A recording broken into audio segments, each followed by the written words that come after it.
Su nombre tiene todo el poder. Sus palabras son espíritu y vida y dan aliento a mi ser. En el desierto Él es Dios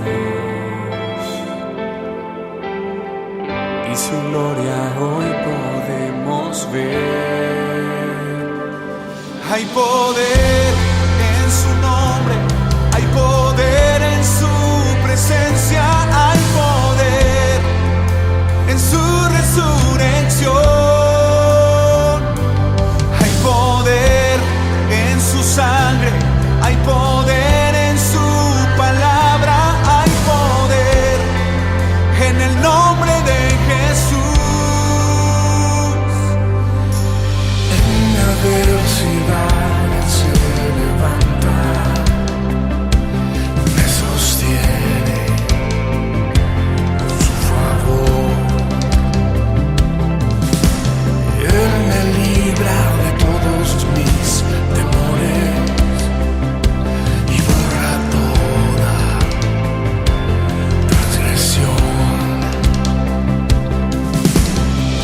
En todo tiempo eres Dios. Mi adoración es para Él. Y hay poder en su nombre, hay poder en su presencia, hay poder en su resurrección. Hay poder en su sangre, hay poder en su palabra, hay poder en el nombre de Jesús. Hay poder en su nombre, hay poder en su presencia, hay poder en su resurrección. Hay poder en su sangre, hay poder en su palabra, hay poder en el nombre de Jesús. Buenos días, familia. Bienvenidos a la celebración de C29. Bueno, espero que estéis cómodos, os sentéis a gusto, porque esto va a empezar de aquí un momento. Tenemos muchas cositas para hoy, para disfrutarlo, y nos vemos cuando acabe la celebración. Venga, hasta después, disfrutarlo.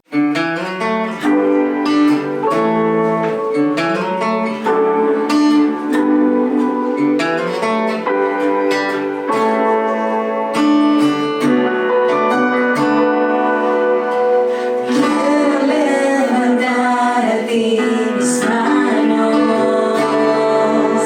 maravilloso Jesús, milagroso Señor. Llena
ofrenda no es simplemente algo material. La ofrenda también es algo espiritual. Cuando damos a Dios, no estamos dando para pagar la iglesia o los gastos o la necesidad de alguien. Estamos dando porque tenemos a Dios como prioridad. Porque cuando usamos nuestro dinero, lo usamos en cosas que amamos, ¿cierto? En cosas que nos interesan o en cosas que creemos que son importantes. Mira, ponte a pensar y analiza y respóndete estas preguntas. ¿A dónde va ese dinero que tú recibes, ya sea semanal, mensual o quincenal? Piensa. Zapatos, ropa, teléfonos de última generación, Bitcoin, inversiones, Netflix, YouTube, Amazon. ¿A dónde va? Porque dice Mateo 6:21 que donde está tu tesoro, ahí también está tu corazón. ¿Ves? Que es un reflejo de lo que nosotros tenemos como prioridad. Ahora te pregunto, ¿la iglesia local es parte de tu prioridad? ¿El Señor es parte de tu prioridad? ¿La extensión del reino son parte de tu prioridad? Porque ahí donde está tu tesoro, ahí está tu corazón. Pero yo diría de esta forma: el presupuesto mensual es un reflejo de nuestro corazón. Hola, que el Señor les bendiga a todos. Es un verdadero privilegio, como digo siempre, poder compartir la palabra con ustedes. Espero que estén todos bien a pesar de esta pandemia por la que estamos pasando, que estén fortalecidos en el Señor y que tengan su corazón ahora receptivo a lo que el Señor tiene para decirles en el día de hoy. Además, voy a tratar un tema que a mí me apasiona y es el tema de que Dios sacia en el desierto. Cuando decimos la palabra desierto, se nos viene a la mente un lugar árido, seco, un lugar geográfico en el que no llueve mucho o en el que no tiene mucha vegetación, no hay mucha fauna, y un lugar donde no tiene las condiciones adecuadas como para vivir con comodidad en él. Un lugar donde no nos gustaría estar por mucho tiempo. Y emocionalmente, espiritualmente, a veces también pasamos desiertos. Hay épocas en nuestra vida en que puede ser por un duelo, por alguien que ha muerto de nuestra familia o de nuestros amigos, puede ser por sequía económica, puede ser que nos hayamos quedado sin trabajo, puede ser por una relación que se ha roto, ya sea matrimonial o con amigos. Hay tantos momentos en nuestra vida por los que podemos pasar por un desierto espiritual o emocional. Pero la buena noticia es que Dios, nuestro Dios, puede saciar y sacia en el desierto. Yo sé que cuando estamos pasando por malos momentos, tendemos a que nuestra fe decaiga. Precisamente en esos momentos cuando más agarrados tenemos que estar del Señor y más tenemos que aferrarnos de su palabra, es cuando a veces más decaemos. Filipenses 4:19 nos dice: mi Dios pues suplirá todo lo que os falta conforme a sus riquezas en gloria.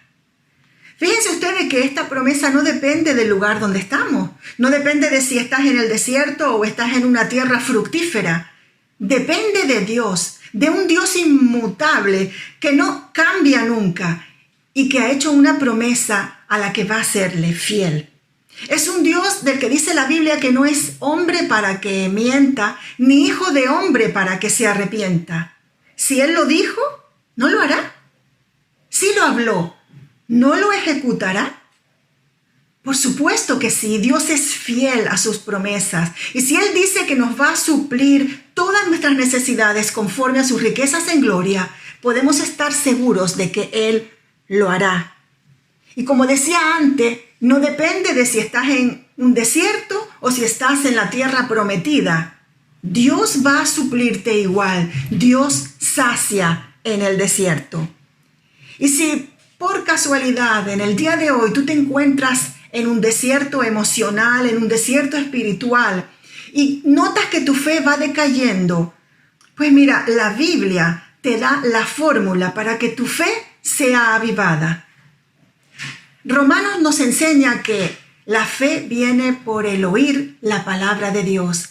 Así que si en estos momentos hay aridez en tu vida, en tus emociones, en tu espíritu, lo que tienes que hacer es acercarte a la palabra de Dios, acercarte a Dios. En esta mañana es eso lo que vamos a hacer. Voy a hablarle acerca de algunos ejemplos en la Biblia de personas que mientras estuvieron por el desierto, Dios las sació. Y yo sé que eso va a ayudarte a tu fe y a la mía para que sea más avivada y nos ayude a confiar más en el Señor. En primer lugar, tenemos el ejemplo de Jesús cuando alimentó a los 4,000.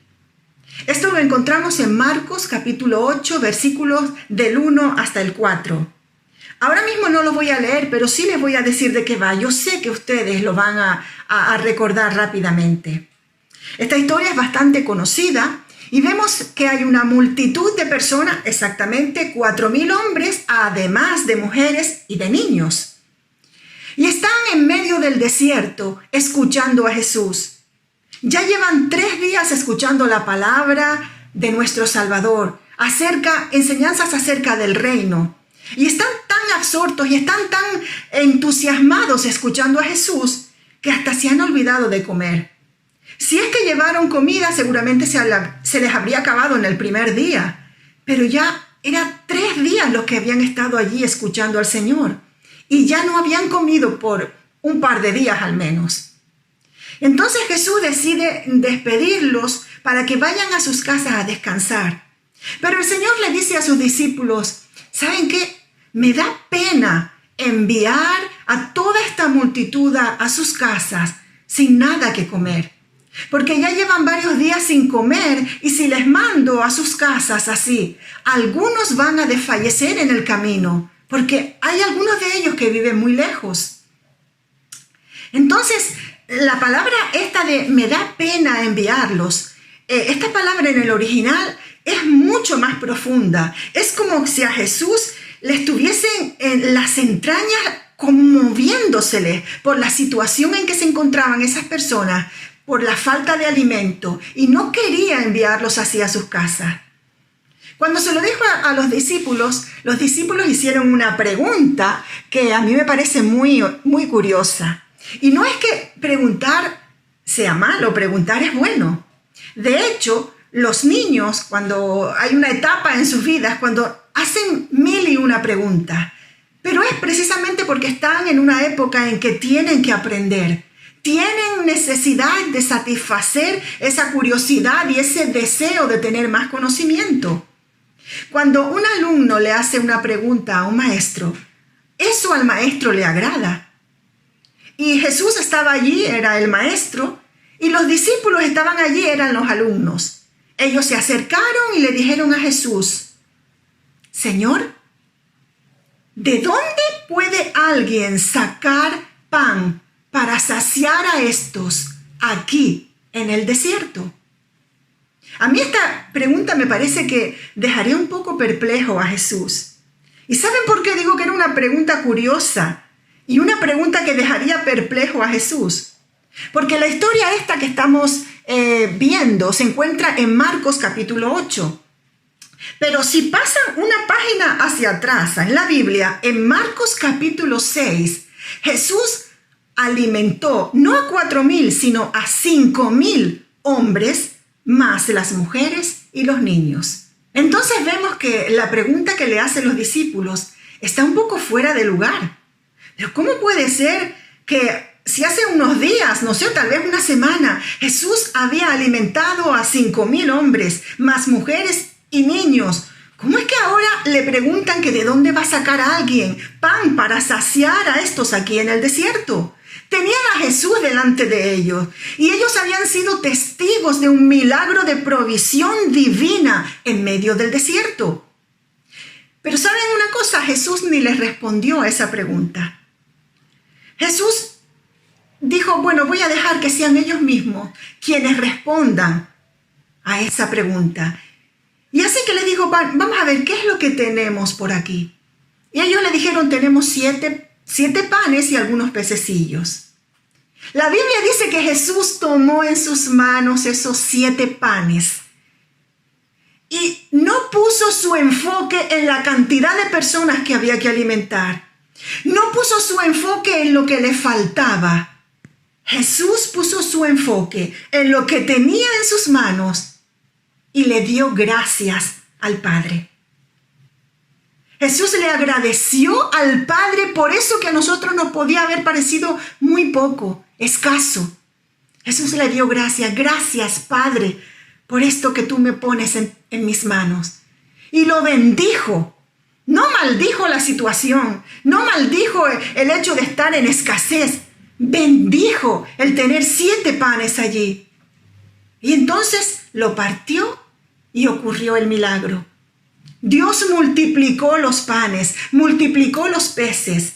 Toda esa cantidad de personas que puede fácilmente haber llegado a 10,000, todos comieron, se saciaron y sobraron 7 cestas. ¿Qué haces tú cuando estás en el desierto espiritual, emocional de tu vida? ¿Te enfocas en lo que te falta? ¿O te enfocas en lo que tienes, aunque aparentemente sea poco, y le das gracias a Dios por ello? Si haces lo que hizo Jesús, si das gracias aún por lo que tienes, por lo que Dios ha puesto en tus manos, y lo devuelves a las manos del Señor, y bendices lo que Dios te ha dado, Él va a obrar el milagro, va a multiplicar y va a saciar en el desierto. Ahora, podemos pensar, bueno, Dios va al desierto a alimentar a multitudes, pero ¿y si hay solamente una persona? ¿Dios viene a favor de esa persona? Si soy yo sola la que está en el desierto, ¿Dios viene y me atiende y me sacia a mí sola? La respuesta es sí. Y tenemos un ejemplo de ello. Primera de Reyes 19, versículos del 1 al 8 nos habla acerca de Elías. Vemos a una persona nada más en el desierto. ¿Y cómo terminó esa persona en el desierto? Pues les voy a decir lo que sucedió. Elías, un profeta de Dios, se levantó un día y desafió a 850 profetas falsos. Les dijo, vamos a ir al monte a ofrecer un sacrificio. Y vamos a ver quién es el Dios verdadero. Si Jehová, el Dios de los ejércitos, o si es Baal o Acera. Habían 450 profetas falsos de Baal y 400 de Acera. Y aceptaron el desafío. Muy bien, le dijeron a Elías, vamos allá. Estando en el monte, Elías les dijo, ustedes primero. Los 850 profetas falsos comenzaron a construir un altar. Hicieron el altar con piedras, arriba pusieron troncos, maderas para ofrecer el sacrificio, arriba pusieron el animal que iba a ser sacrificado. Y entonces Elías le dijo, el Dios que conteste por fuego, ese será el Dios verdadero. Así que comenzaron los profetas falsos a clamar a su Dios. Siguieron gritando, cantando, danzando, yo no sé ni la cantidad de cosas que hicieron. Incluso rajaban su cuerpo y la sangre les caía en el suelo, pero su Dios no les respondió.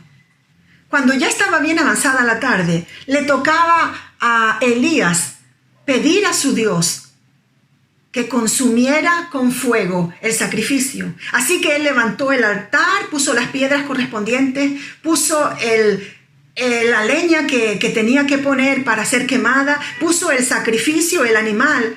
Pero antes de orar a Dios, le dijo a las personas que habían por allí, a unos hombres que habían por allí, echen cubos de agua aquí hasta reventar esto. Y comenzaron a echar agua y agua. De hecho, hizo hasta una zanja alrededor del altar y llenaron esa zanja de agua. Se empapó la madera, el sacrificio se empapó de agua. Y después de que estaba todo bien empapado, que era pero sumamente complicado que aquello ardiera, Elías hizo una oración bastante sencilla. Dijo algo así: Dios de Abraham, Dios de Isaac, Dios de Jacob, revela a esta gente que tú eres el verdadero Dios, contestando con fuego. Inmediatamente fuego bajó del cielo y consumió el animal que iba a ser sacrificado, la leña que estaba totalmente humedecida.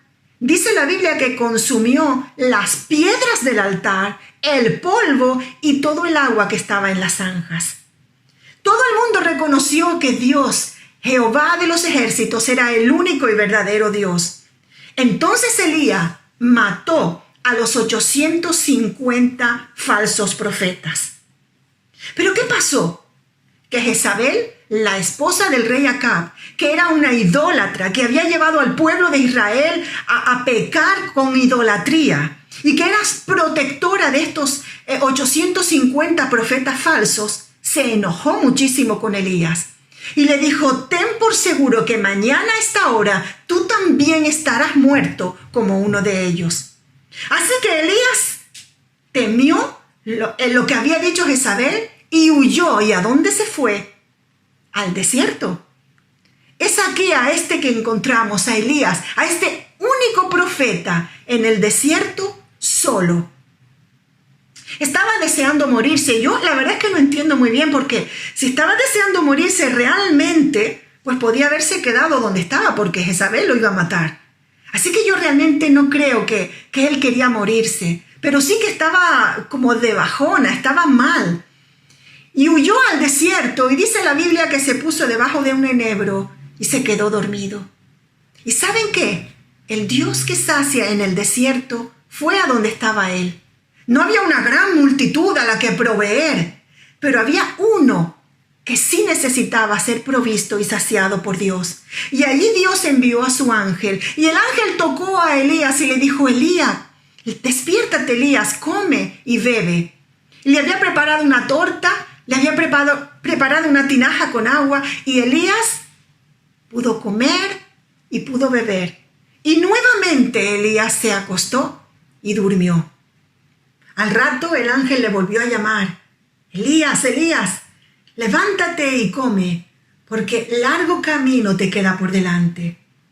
Elías volvió a comer, volvió a tomar del agua, y dice la Biblia que, fortalecido por aquella comida, caminó durante 40 días y 40 noches.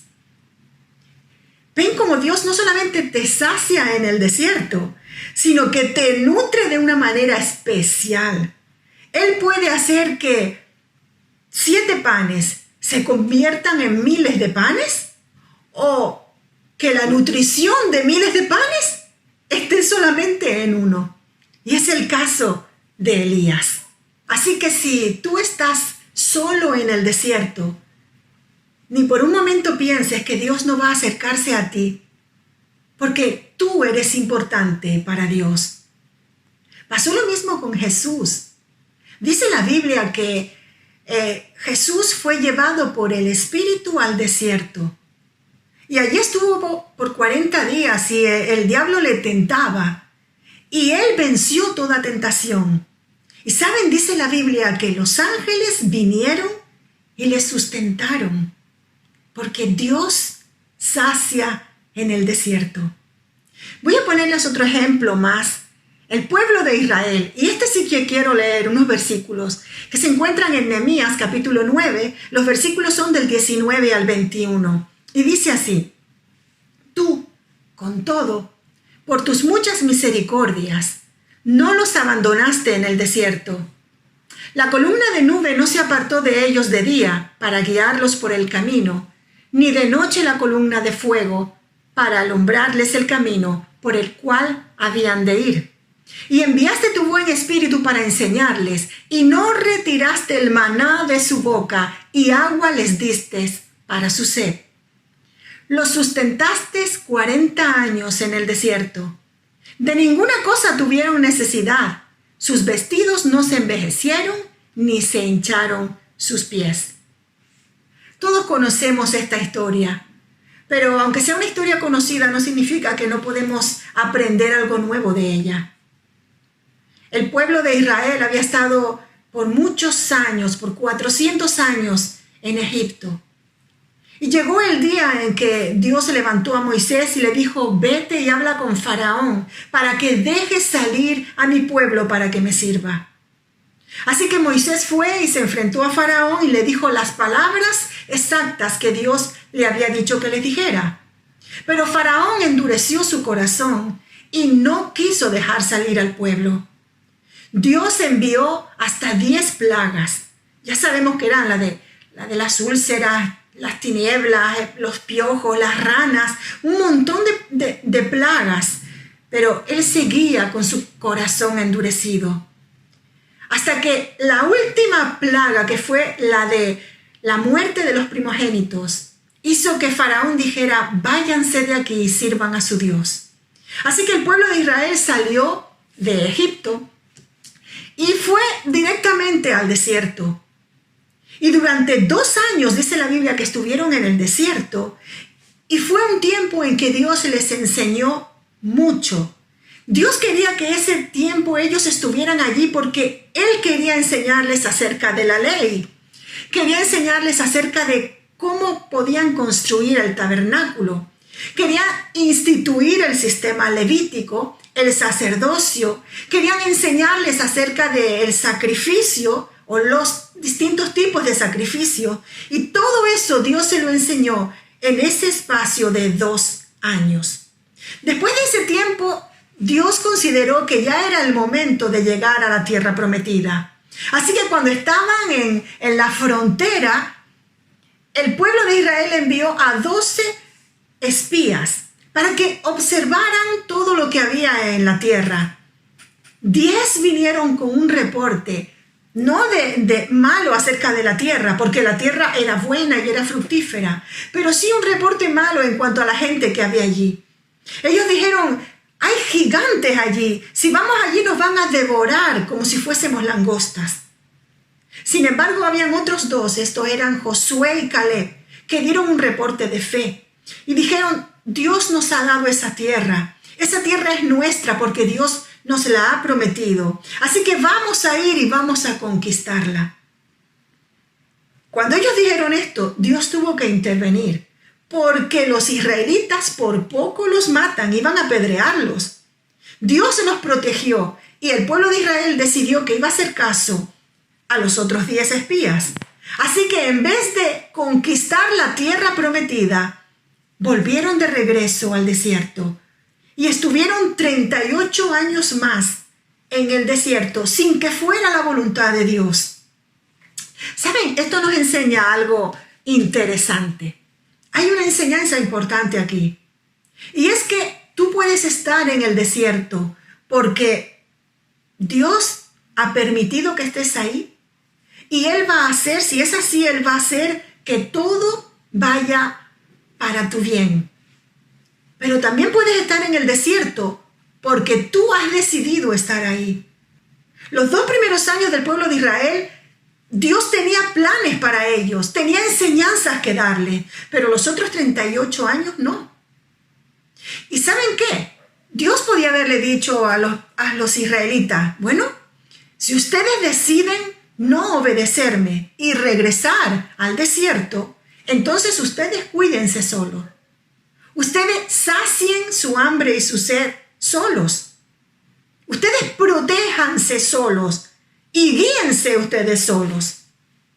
Pero en su eterna misericordia, como acabamos de leer en Nehemías, Dios no los abandonó. Aunque estaban en el desierto por desobediencia, por haber decidido algo erróneo, aún así, Dios no permitió que ellos se murieran de hambre en el desierto. Dios no permitió que les faltara para comer, ni para beber, ni para vestir, ni para calzar. Dios estuvo allí y les sació en el desierto, aunque Él no quería que estuviesen allí. Por último, quiero compartir con ustedes el desierto por el que pasó José. La historia de José nos trae unas enseñanzas sumamente prácticas acerca de cómo pasar por un desierto y salir exitoso. El desierto por el que pasó José fue nada más y nada menos que de 13 años. De pequeño él había sido un niño amado y querido por su padre. Dios le hablaba por medio de sueños. Pero aunque era tan querido por su padre y era tan bendecido por Dios, era envidiado y odiado por sus hermanos. Es por eso que cuando tuvieron la oportunidad quisieron matarlo. Solamente Dios le protegió y no permitió que le mataran porque no era el tiempo para él morir. Así que los hermanos, en vez de matarlo, lo pusieron en un pozo. Y ahí estuvo seguramente por horas encerrado, hasta que los hermanos decidieron sacarlo de ahí y venderlo a unos ismaelitas. Los ismaelitas llevaron a José a Egipto. En Egipto, Potifar, un hombre importante, lo compró como esclavo. Y entonces él comenzó su vida en Egipto, comenzó su vida por ese desierto, como esclavo en la casa de Potifar. Génesis 39, versículo 2 dice, el Señor estaba con José y por eso tenía éxito en todo mientras servía en la casa de su amo egipcio. Él no dejó que ese desierto emocional lo amargara. Él era esclavo y sirvió de buena voluntad a su amo. Y dice que el Señor estaba con José y que él tenía éxito en todo lo que emprendía. Es por eso que Potifar lo puso a José sobre toda su casa. Y cuando Potifar hizo eso, la casa de Potifar comenzó a prosperar. Potifar vio que este hombre tenía la bendición de Dios sobre él. Un poco de tiempo más adelante, José, inocente, sin hacer nada malo, fue acusado por la esposa de Potifar de intento de violación. Y por esta razón fue puesto en la cárcel. Así que ahora José no solamente era esclavo, sino que además estaba en la cárcel. Se había privado de la libertad doblemente. Era esclavo y estaba encarcelado. Pero el versículo 21 del mismo capítulo 39 de Génesis dice, el Señor estaba con José en la cárcel y le mostró su fiel amor. Donde quiera que él estaba, el Señor le acompañaba. Y una vez más, el carcelero se dio cuenta de que José tenía la bendición de Dios sobre él. Así que lo puso sobre todos los demás presos. Y él tenía a cargo todo lo que tenía que ver con la cárcel. Y todo lo que hizo prosperaba.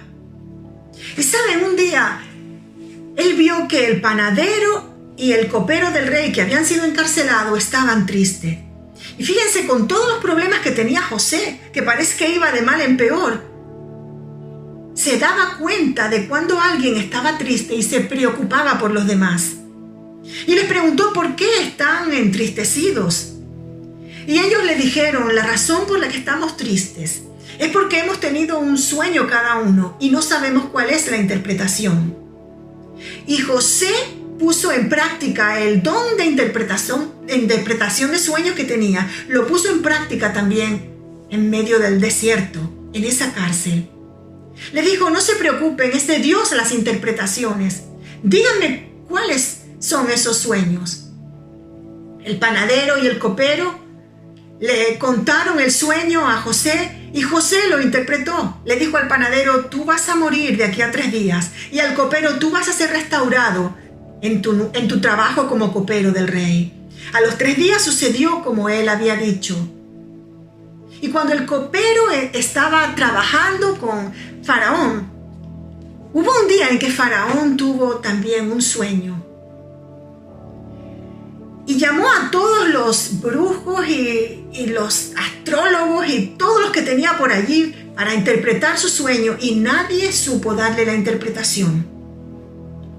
Entonces el copero se acordó de José. Y saben, el copero no se había acordado antes, no porque fuese malagradecido. El copero no se había acordado antes porque no era el momento para José salir de su desierto. Pero cuando llegó el cumplimiento del tiempo, como cuando iba a nacer Jesús, cuando llegó el cumplimiento del tiempo, Dios envió a su hijo, nacido bajo la ley y nacido de mujer. Pues ahora también, cuando llegó el cumplimiento del tiempo para que José saliera del desierto, Dios le envió un sueño que nadie podía interpretar a Faraón y le recordó al copero que José podía interpretarlo. Así que Faraón llamó a José. José vino a donde estaba el faraón y dice la Biblia que lo sacaron de la cárcel apresuradamente. Y créeme que cuando es el momento de que tú salgas de tu desierto, vas a salir de ahí apresuradamente y nada ni nadie va a poder retenerte más tiempo del que es necesario en el desierto. José llegó a donde estaba Faraón. Faraón le contó su sueño y él le dio la interpretación. Van a haber 7 años de mucha producción y 7 años de escasez. Así que te aconsejo que te hagas con alguien que pueda administrar todo lo que va a producir la tierra en estos primeros 7 años para que tengas en abundancia cuando haya también la escasez. Y una vez más, no solamente Potifar se dio cuenta de que la bendición de Dios estaba sobre José, no solo el carcelero, sino que una vez más, ahora el faraón se dio cuenta de que este hombre tenía la bendición de Dios sobre él. Y le dijo, ¿a quién mejor que a ti puedo poner sobre todo esto? Así que justo después de Faraón era José el que gobernaba Egipto. Dios lo sacó de su desierto, pero tuvo que pasar y aprender lo que tenía que aprender en esos 13 años. El jovencito tierno, inocente que entró como esclavo en Egipto, no fue el mismo hombre valioso, valeroso y formado por Dios que salió de la cárcel para interpretar el sueño de Faraón y para gobernar. Había pasado 13 años, pero formándose. Él primero aprendió a gobernar una casa, la casa de Potifar. Luego aprendió a gobernar una cárcel y ahora estaba preparado para gobernar Egipto. Dios lo preparó en su desierto. Y él no se dejó amargar. ¿Saben? Años después, él trajo a sus hermanos a Egipto con sus familiares y trajo a su padre. Y llegó el día en que el padre de José, que era Jacob, iba a morir. Y cuando iba a morir, mandó a llamar a sus hijos alrededor de él. Y comenzó a bendecirlos a todos uno por uno. Y cuando llegó a José, le dijo, rama fructífera es José. Rama fructífera conectada con una fuente. ¿Saben cuál fue el secreto por el que en medio de su desierto José pudo ser una rama fructífera? El secreto fue que estaba conectado a una fuente. Y tú y yo sabemos ¿cuál es esa fuente? Esa fuente es Dios. José en ningún momento se apartó de su Señor, al igual que el Señor no se apartó ni por un momento de José. Estaban conectados. La Biblia dice que separados de Jesús, nada podemos hacer. Sin embargo, si estamos conectados con Él, podemos fructificar. Y no hay excepción, podemos fructificar también en el desierto. Ahora, ¿qué vas a hacer tú en tu desierto? Eso es lo que nos tenemos que preguntar en estos momentos. ¿Qué voy a hacer yo en mi desierto? ¿Voy a quejarme? ¿Voy a enfocarme en lo que me falta? ¿O voy a enfocarme en lo que tengo y a darle gracias a Dios por ello y dejar que sea Dios el que obre el milagro y me sacie en el desierto? ¿Qué vas a hacer? ¿Vas a lamentarte y a secarte? ¿O vas a ser agradecido y a mantenerte cerca de tu fuente, que es Dios? El desierto es una etapa más en la vida. La vida son ciclos, son etapas que vamos atravesando y vamos superando. Y cada una viene con un paquete de aprendizaje. Y cuando pasas un desierto, subes de nivel. Se supone que cuando pasas por un desierto hay una serie de cosas que aprendes y no sales igual que como entraste. Se supone que sales mejorado, más formado, más cerca de Dios. Estés pasando por lo que estés pasando, Dios puede saciarte. Que el Señor te bendiga. grandemente. Bueno, pues esperamos que haya sido de bendición y que tengáis una buena semana. Bueno, estamos ahí, nos vemos, portado bien esta semana, nos vemos la semana que viene y la otra, y la otra, y la otra, y la otra. Venga, que tengáis una buena semana, bendiciones, hasta luego.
Mis dudas, mis heridas y defectos. Tú eres santo, eres perfecto y te dejas conocer en el secreto íntimo y eterno.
Te doy mi tiempo, mis dudas, mis heridas y defectos.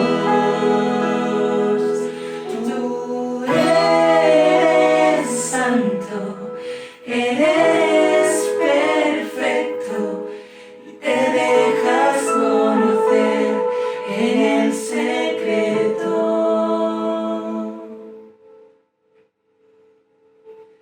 íntimo y